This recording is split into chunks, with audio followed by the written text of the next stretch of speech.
Mummy जी, बेटी के बिना मेरा परिवार अधूरा है। प्रेगनेंसी चेक किट पर 2 पिंक लाइन देखकर आस्था खुशी से झूम उठी। उसने विशाल को फ़ोन किया। विशाल, खुशखबरी है, आप पापा बनने वाले हो। यार प्लीज़ काम के समय मजाक मत करो। अरे पापा तो मैं 2 बार पहले ही बन चुका हूँ, ये तीसरी बार कब हुआ, कैसे हुआ? विशाल झुंझलाते हुए बोला। मैं मजाक नहीं कर रही हूँ विशाल, कितने समय से कह रही थी कि मैं एक बेटी चाहती हूँ। हमारे 2 बेटे हैं, मुझे एक बेटी की भी बहुत इच्छा है। आज भगवान ने मेरी सुन ली और मेरे अंदर विश्वास का दीपक जलाया है। आस्था ने मासूमियत से जवाब दिया। लेकिन आस्था, हमारे दोनों बेटे कितने बड़े हो चुके हैं।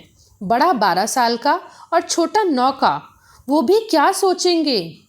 और इस बात की क्या गारंटी है कि बेटी ही होगी? सब लोग क्या कहेंगे? घर पर भी सब हंसेंगे। विशाल को लग रहा था आस्था ने दिन भर किसी से कुछ नहीं कहा। उसे विशाल की बात बहुत अजीब लग रही थी। रात को जब सब डिनर कर रहे थे, दोनों बच्चे डिनर करके कमरे में जा चुके थे, आस्था ने सासू माँ को खुशखबरी सुनाई। सासू माँ ने विशाल की तरफ देखा। विशाल शर्म से सिर नीचे करके बैठा था। आस्था की बात सुनकर उसका देवर हंसने लगा।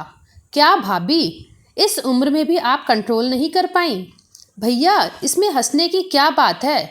मैं एक बेटी चाहती थी, इसलिए मैंने तीसरा चांस लिया। लेकिन बहू, बेटी की इतनी चाहत किसे होती है कि वो 2 लड़कों के बाद तीसरा चांस ले? फिर क्या ज़रूरी है कि बेटी ही होगी? तुम्हारा परिवार तो पूरा हो चुका है, फिर क्या ज़रूरत है? सासू माँ बोली। मम्मी जी, मानती हूँ कि ज़रूरी नहीं बेटी ही होगी, लेकिन चांस तो ले ही सकती हूँ।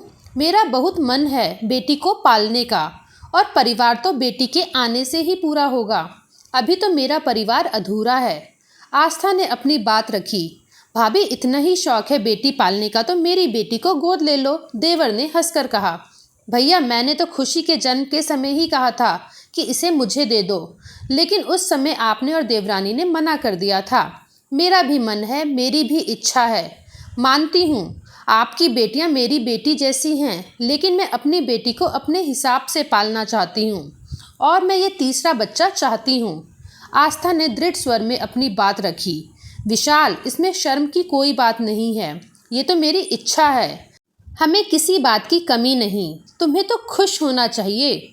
भगवान हमें ये खुशी दे रहा है, हमें भी कन्यादान का पुण्य मिलेगा। आस्था ने अब इस बच्चे को जन्म देने का दृढ़ निश्चय कर लिया था।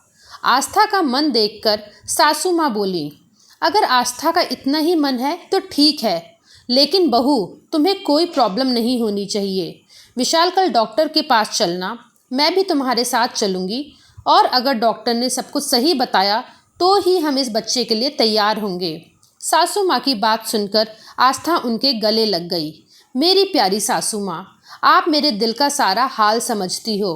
अगले दिन डॉक्टर ने आस्था का चेकअप करा। सब कुछ नॉर्मल था और डॉक्टर ने बच्चा पैदा करने के लिए हाँ कर दी। बस आस्था को अपनी उम्र का ध्यान रखते हुए कुछ प्रिकॉशंस रखनी थी, वरना डिलीवरी में समस्या आ सकती थी। जब दोनों बच्चों को पता लगा कि उनके परिवार में नया सदस्य आने वाला है, तो वो भी बहुत खुश हुए, क्योंकि उन्हें तो एक जीता जागता खिलौना मिलने वाला था। 9 महीने पूरे होने पर आस्था ने एक प्यारी सी बेटी को जन्म दिया। थोड़ी परेशानी होने पर डिलीवरी ऑपरेशन से हुई, लेकिन अब सब ठीक था। आस्था बहुत खुश थी, उसकी बरसों की इच्छा पूरी हो गई थी। विशाल भी बच्ची को देखकर अपनी झिझक भूल गया था। देवर देवरानी को मायूस देखकर आस्था बोली, देवर जी, मुझे पता है कि आप दोनों के मन में क्या चल रहा है। आप दोनों चिंता मत करो, आपकी दोनों बेटियां अभी भी मेरे लिए उतनी ही प्यारी हैं और अपनी हैं जितना पहले थीं। वो जितनी जिम्मेदारी आपकी हैं उतनी ही मेरी भी। सासू माँ अपने परिवार को एकजुट देखकर खुश थी। वैसे तो उन्होंने हमेशा परिवार को एक मजबूत धागे में बांधने की कोशिश की थी, फिर भी उन्हें आस्था की समझदारी पर गर्व था। अपनी पति से बोली, हमारी बड़ी बहू बहुत समझदार है, मुझे यकीन है वो मेरे इस प्यारे परिवार को कभी बिखरने नहीं देगी। ससुर जी अपनी नवजात पोती को गोद में लेकर बोले, साक्षात देवी माँ मेरे घर में पधारी हैं। इनके आते ही हमारे सारे रुके हुए काम पूरे होने लगे। तुम्हें पता है बहू, विशाल को अभी अभी ऑफिस से फ़ोन आया है कि उसका प्रमोशन हो गया है और तुम्हारे देवर को भी बिजनेस में बहुत लाभ हुआ है। आस्था बहुत खुश थी क्योंकि उसका परिवार खुश था और उसका परिवार पूरा हो गया था। बेटी की कमी जो पूरी हो गई थी। आपको वीडियो पसंद आई तो अपनी राय हमें अवश्य दें। अगर चैनल पर नए हैं तो चैनल को सब्सक्राइब करें। धन्यवाद।